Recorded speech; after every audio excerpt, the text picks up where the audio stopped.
Agora, Léo, o que eu queria trazer para você? A reportagem da Andressa Matais estava mostrando que essa fake news estava de alguma forma colando no Boulos, apesar de ser uma mentira. Algumas pessoas acabam acreditando nisso. E a campanha do Guilherme Boulos vem tentando desmontar isso. Será que com a ajuda da investigação jornalística eles vão conseguir? Ou hoje, nesse mundo de redes sociais e polarização, as pessoas simplesmente acreditam no que querem? Acho que são duas coisas, Raquel. Primeiro, é claro que a fake está colando, mas as qualitativas também mostravam das campanhas que esse colar estava colando principalmente através de uma consolidação do público que o Marçal já tinha. O público mais à direita, né, estava consolidando essa posição internamente sobre o Boulos, chamando ele de usuário de entorpecente, de tudo isso mais. É claro que isso, no longo prazo, tem um risco de começar a se espalhar para outras áreas do eleitorado. Por quê? Porque tem um boca a boca, porque tem rede social, porque tem tudo isso.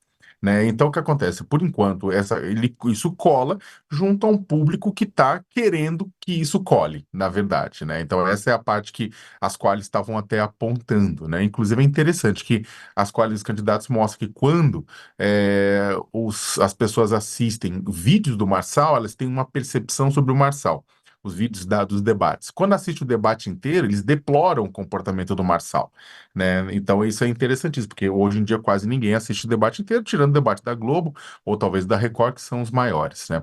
Então, ou seja, você tem sim uma consolidação, mas tem uma consolidação nos votos que já são daquele público. É claro que no longo prazo você tem que frear isso antes que isso contamine para um público em geral. Dito isso, tem um segundo ponto, né? Agora que o pessoal descobriu o DNA da mentira, né? Você tem como você frear isso? Aí depende. Essa é a questão. É a mesma discussão que é o seguinte, que as agências de checagem são capazes de frear as notícias falsas.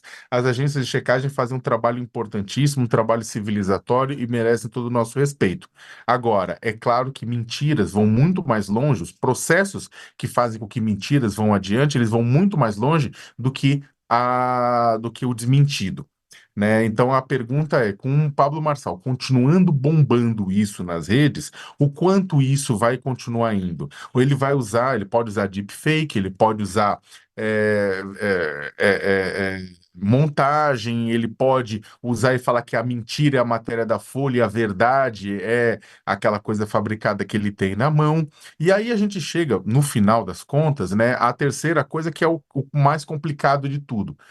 É, as pessoas acham que os outros contam mentiras porque eles não sabem que aquela informação é mentirosa.